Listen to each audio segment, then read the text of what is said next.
2019年マルタ共和国の旅、ユーロは118円の頃でした。気温は24度から31度くらい、晴れでした。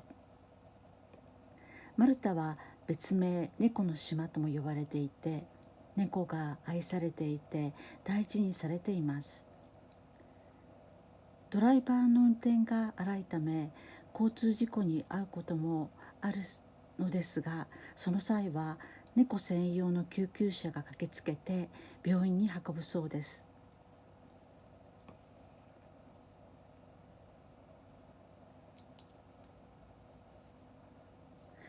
外の子たちといっても地元の人たちにとても愛されていて、名前も付けられています。保護団体が餌もあげて寝る場所を用意しています。そんな平和でのどかな猫に、公園もあるスリーマに在住する日本人の30代の男があろうことか連続で、虐待猫を殺し、2025年春から起こしていたのですが、未だ行方不明の猫たちもいるそうで、先日やっと、裁判が終わりました。マルタには死刑制度はないのですが、犯人への最高刑を求める署名活動がオンラインでも行われていました。日本は動物愛護法があり、野良猫でも対象で、殺傷の場合は5年以下の懲役または500万円以下の罰金ですが、連続殺傷をしても10万円程度の罰金刑で済ましています。当然犯罪抑止にはなっていません。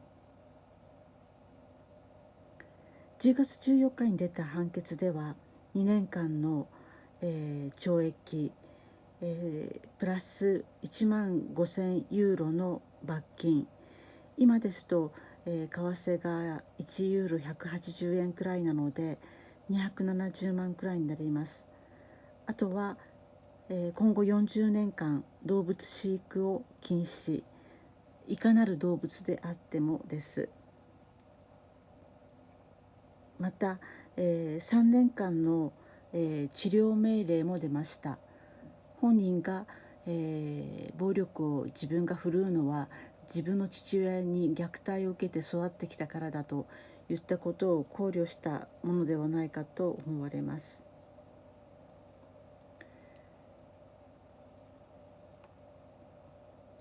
マルタはとても好きな国なのでまた戻りたいと思ったのですが、ちょっとこれでは生きづらくなりましたね。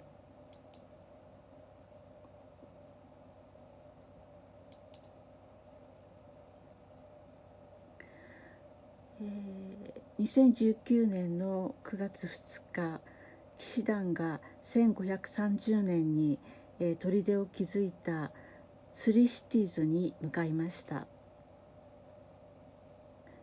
騎士たちに思いを馳せてバレッタから、小さなボートに乗り込みました。ワクワクです。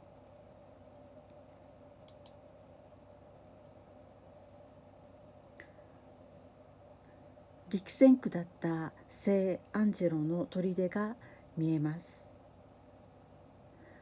ここに投獄されていた、カラバッチョはここから、シチリアのメッシリナに、逃げました。そういう場所でもあります。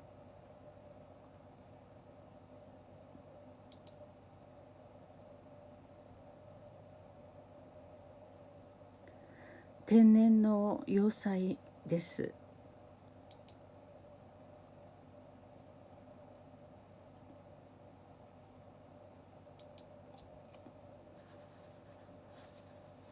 ビットリオーザに着きました。数々のヨットが並んでいます。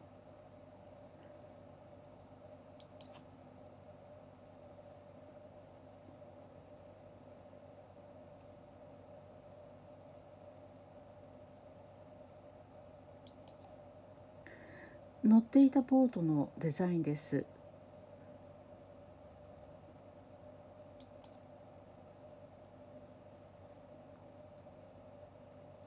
海洋博物館に向かいました。ローマ時代からの海の道具が展示されています。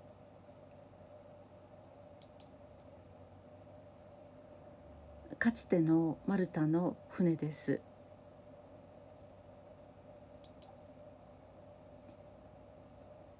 聖ヨハネ騎士団の、海軍についての説明が書かれていました。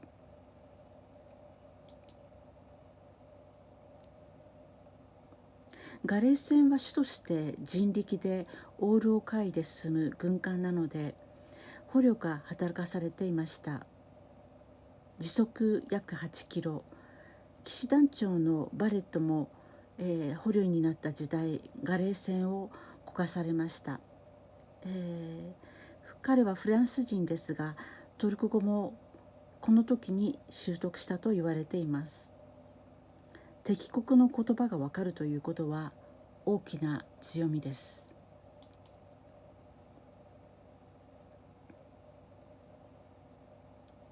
さまざまな旗がありました。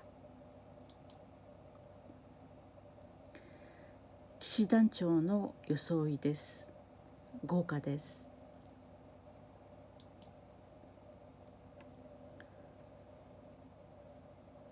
ライオンとユニコーンがシンボルになっていました。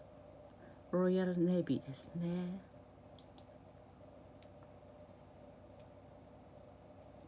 中世の姿が残る素敵な、町でした。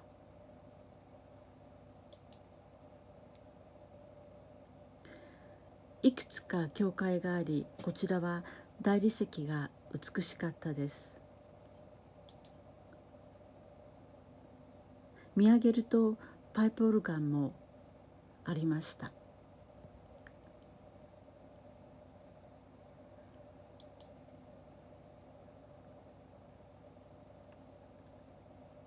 こちらは騎士団長バレッタが眠る、教会です。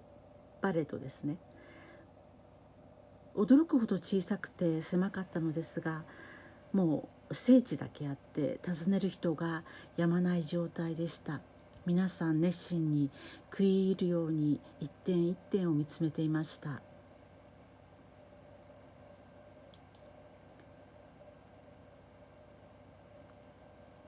入場料とかはなくて、もう寄付をするという形です。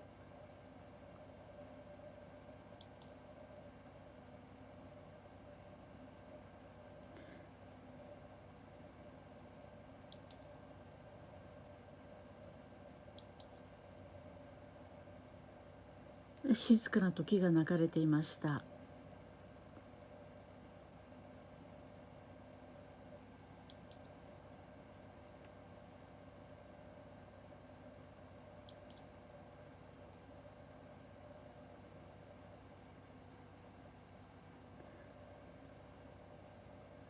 こちらからいよいよ聖アンジェロの砦の方に向かいます。聖アンジェロは今でも治外法権の建物で、2001年以降は一人の騎士ナイトが、住んでいると言われています。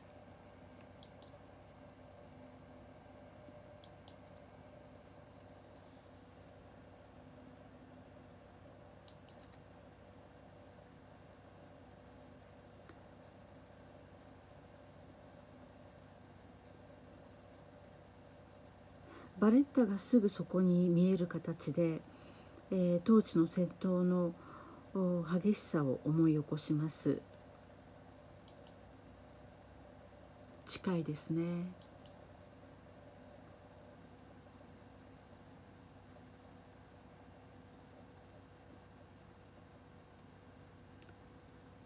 コは200艘の船で3万5,000の兵でした。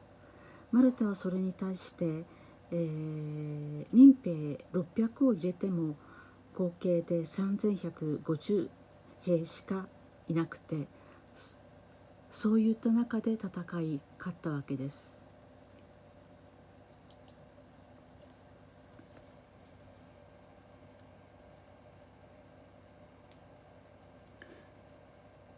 宗教裁判所で牢獄でもあった、旧裁判所を訪れました。こちらは寝室だった場所です。騎士の部屋ですね。当然、神様キリストを祀る部屋もあります。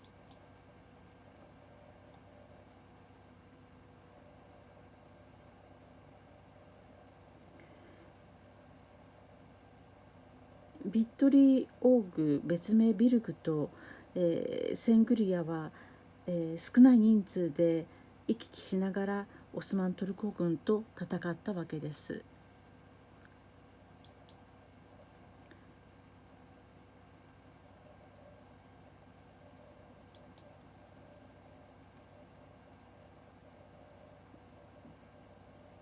センクレイワーは人が少なくて、昼間でもうちょっと女性だけで歩くには不安がある場所でした。こ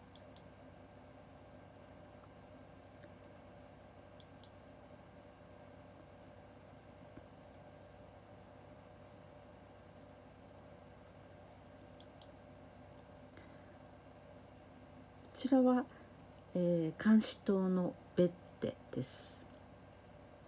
ここまで来ると少しだけ他の観光客もいて、ちょっとほっとしました。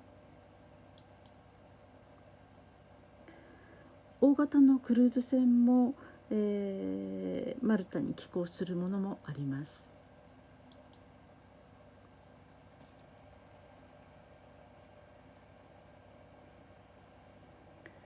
絵画のような美しさです。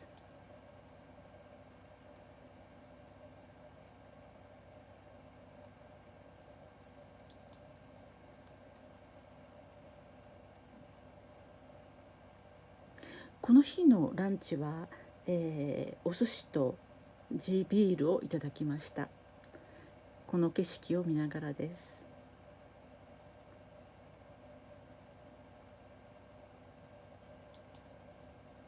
暑かったので、ジェラートやコーラ、またパイもいただきました。美味しかったです。ジェラートは 2.5 ユーロで300円ほど、